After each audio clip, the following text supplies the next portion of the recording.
whenever we decide to go, or? Whenever you're ready. All right, so, you ready, Laura? Mm-hmm. Good, okay. So Laura and I are really excited to be here today to discuss our Innovation Challenge idea with you, which is Lost Sales Reporting Made Easy. We are Team TBD. My name is Anna Kiefer. I'm a Senior Client Success Manager here at EDA. I've been with Randall Riley for 5 years, and I manage clients on the construction side. Andy Wilhelm, who unfortunately can't be with us today, but was essential in this project, has been with Randall Riley for 19 years, and he is currently the Industry Manager on Ag and Logging, and I will let Laura introduce herself. I'm Laura Hoover. I'm our Professional Services Data Analyst. I work with all our clients on any custom data projects, and I've been in the role for 2.5 years. So these are the topics we're going to discuss today. We're going to start off by telling you why there is a need for us to offer lost sales reporting to fill in some of the gaps that dealers currently have access to, and then we're going to get into some of those more finite details. So today we give dealers data that lets them know what sales that they've lost, but we really place the burden on them to make that data actionable. They're usually going to their sales reps to get the information on the details that they need to actually make the data actionable. But what they really need to know is, was that prospect quoted, what were they quoted, what did they purchase, and why did they lose that sale? So without that information, they have a severe lack of visibility as to why they're losing sales. They're usually relying on potentially inaccurate reporting from their sales reps, and they don't have the information that they need to go back to their OEM and discuss any issues with their products. So we've taken all of these items here, all these pain points, and we looked at how can we use that to become essential to dealer managers and support them with lost sales reporting. How we envision this working is taking their quotes and comparing that to EDA records as they come in over time after that quoted date, and using that information to turn it into actionable insights, interactive, to provide both a sales manager dashboard as well as a sales rep dashboard, giving them different information that's going to be valuable to each.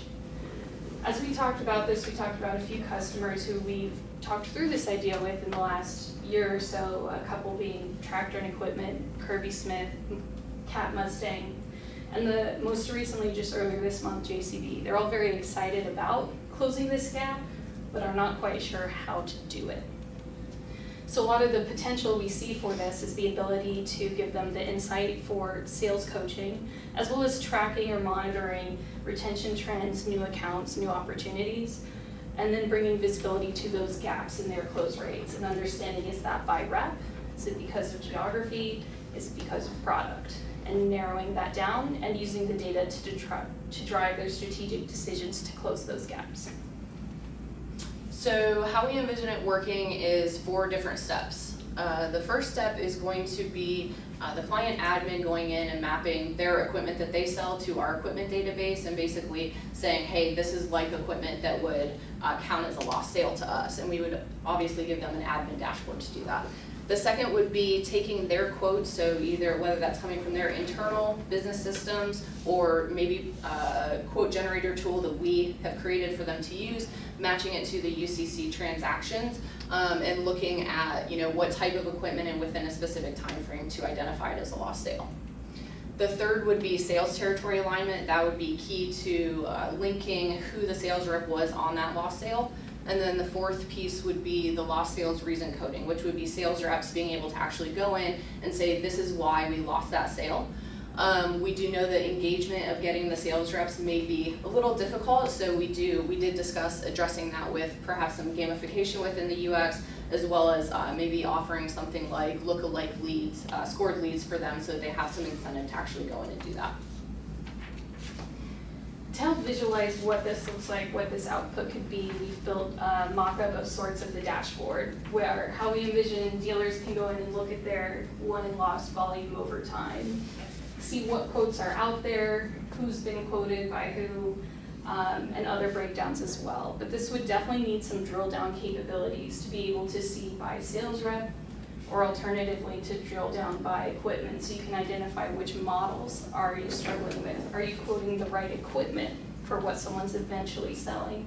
And what are those different attributes that you can now combat with your sales and marketing efforts? And this is what we envision for more of the manager role with the sales role having a different designation, like Anna mentioned, providing them scored leads to incentivize engagement, and perhaps a leaderboard of sorts. So to get to this point, there's definitely some development necessary. Most significantly is going to be to enable the quotes to be imported or sent to EDA, as well as matching that to UCC records. A recent survey of current EDA clients, 73% have a CRM, with some more looking to get one. So we want to be sure we are compatible with multiple systems. What percentage was that? 73% have or plan on getting one in the near future. Construction and agriculture? It was across all industries. Across all industries, And then for those without CRM or who don't quote in their CRM, we see some PRM capability to expand that to allow people to enter quotes there and offer a new service to our clients that way, as well as additional development for that equipment mapping dashboard and those output dashboards that we reviewed. There are two key things that are on our current roadmap that would also play into this as well, so it wouldn't necessarily be new development, but something that we're already currently working on. So territory mapping improvements, at least it was on the product roadmap, I'm not sure if it still is, but territory mapping improvements, we have clients with complex territories. You know, they need to be able to map by product lines, actually assign different geographies to more than one person, things like that. We're not able to handle that at the moment, so we need to kind of do that in the future. And then also more advanced CRM integration, which we are definitely working on right now, and that's gonna give us kind of that push and pull from their internal systems into EDA, which would make that quote matching possible for us. And there's a lot of places we see this tool going, more so than just sales reporting in EDA. We think that PRM functionality could also work as a standalone quote tool for any dealers looking to have professional, consistent, clean quotes out for their sales reps to utilize. When we were first talking with Tractor and Equipment about this, they sent me an Excel sheet that they had emailed around to sales reps to manually write down their last 5 quotes, and that was their record keeping. Which they weren't doing before. People were just sending quotes and they had no record of it. Yes. We also think this is going to align well with other plans to bring one kept and lost trans into EDA. This fits well into kept and switching attributes. We think also in the future clients are going to want this in their own tools. That's a big reason why we're working towards some advanced integration. Being able to push these dashboards and insights out will also be key. There's some opportunity for an OEM related reporting, aggregated, anonymized, giving them some insights on why their equipment is being lost in different areas and giving them that new insight that they're not getting from the dealers. And then something we could leverage immediately also is we can take those leads quoted, we can take those lost sales and create some highly targeted account-based marketing campaigns to digitally target, or even leveraging Smart Rhino to validate those reason codes or to reach out to these clients while they're still in that decision point. So we went ahead and kind of estimated what we feel is the market size and estimated opportunity. Keep in mind this is solely based on the information we have in CRM, so I don't think it covers the gamut of what the opportunity really is out there. But essentially what we did is we pulled all dealers and lenders out of our CRM. We pulled it for all industries except for copiers and trucking. We went ahead and made sure we pulled clients, prospects, and former clients as well. And then we further segmented them based on A, B, C, D, or E level, which pertains to how much they pay or how much we would expect them to pay. We came up with some conservative conversion rates, put a number of what we feel like a sub might look like for a lost sales reporting tool, and then came up with our estimated revenue. One thing I will point out is we also realized that if we get a prospect or a former client to sign up, they would also have to have a data subscription, so that would be additional revenue that we also estimated as well. And we had a total estimated revenue that we could do 1.7 million per year potentially with our conversion rates that we came up with. And we do have some appendices that detail that further, but otherwise we're happy to take any questions about how we're going to make ourselves essential to our dealer managers. Nice job, guys. That's good. Thank you. Yeah, that was really good.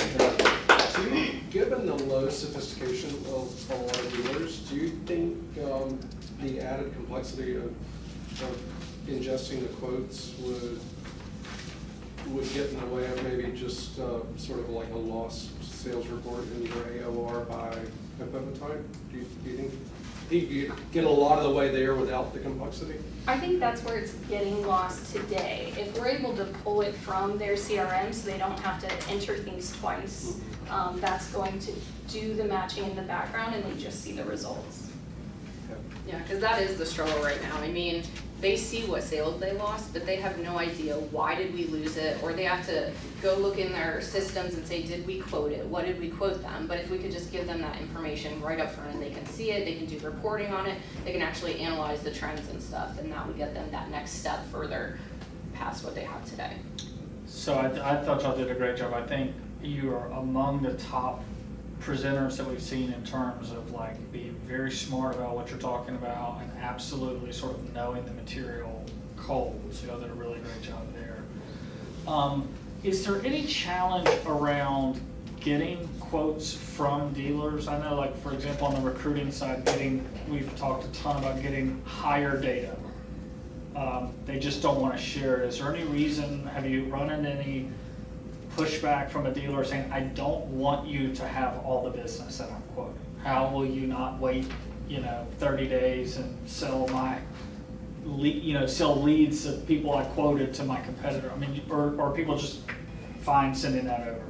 I personally, with the clients that we've talked to, we have not had any issue. In fact, JCB didn't even ask us, what do you guys need from us? They just sent us their list of, prospects that they had tractor equipment. We're totally happy to provide that information to us.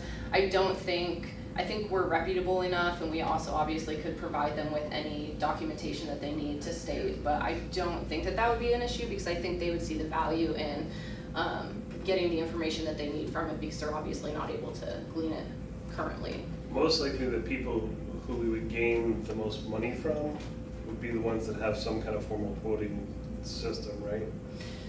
Yes. I would say so. And those are going to be the larger clients anyway, so. Mm-hmm. We talked about that a little bit as we looked at, is this a dealer solution too? And dealers don't like sharing that with their OEM, so that's why we left that kind of as an afterthought, something anonymized, aggregated and definitely would need dealer buy-in to provide that. But we expect if we're able to work with dealers who know, like, and trust us, they often are our best advocates in the dealer network. So this is primarily a tool from for manufacturers, is that what you're saying, not the dealer? For dealers. For dealers. For dealers, yes. Okay. You made me think of something.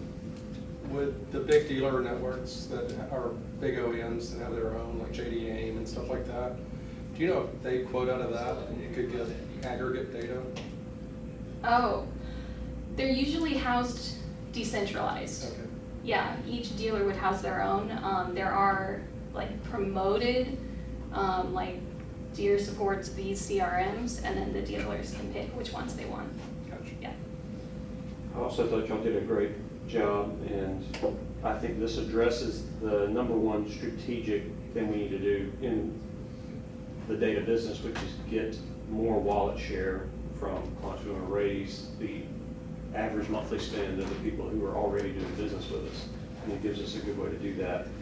Is CRM integration do you think that's a must-have to do this?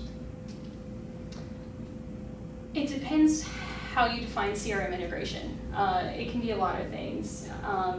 There should be some amount of automation so that they don't have an admin having to upload quotes every month. I don't think it needs to be as sophisticated as some of the integration we're talking about, as the timeliness of this is it's going to be 30 to 45 days until we see the UCC record. So there's some timeliness that we can just have batch loads. So I think necessary, yes, but on a lower level of complexity. Time for one more question.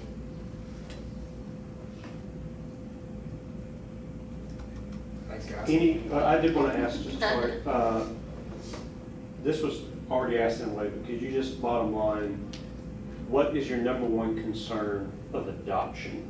Do you have any fear that what we would be doing would wind up not getting used by these dealers, or would be more complex than what would realistically get used on a month-in, month-out basis? Mine personally is the ease of use of the dashboard, because that, as we talk with clients about integration today, is their sales reps are in so many tools. If we make it easy, if we make it accessible, and it gives them the insight they need with the 5 minutes on it every week, that's going to be valuable to them.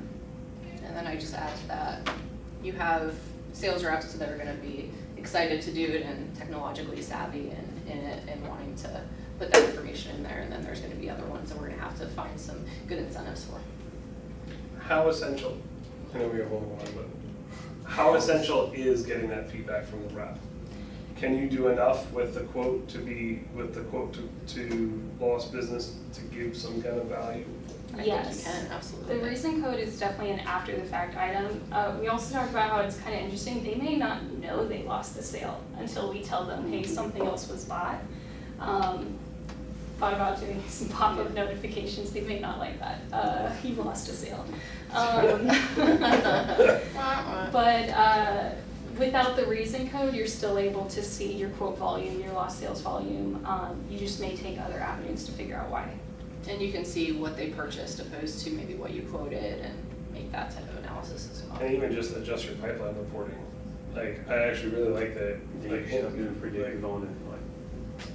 you've got this much quoted business, as you're losing it, you can actually take those opportunities out of your CRM and do some better forecasting. All right, great job, y'all. Thank you. Thank you. Thanks, guys.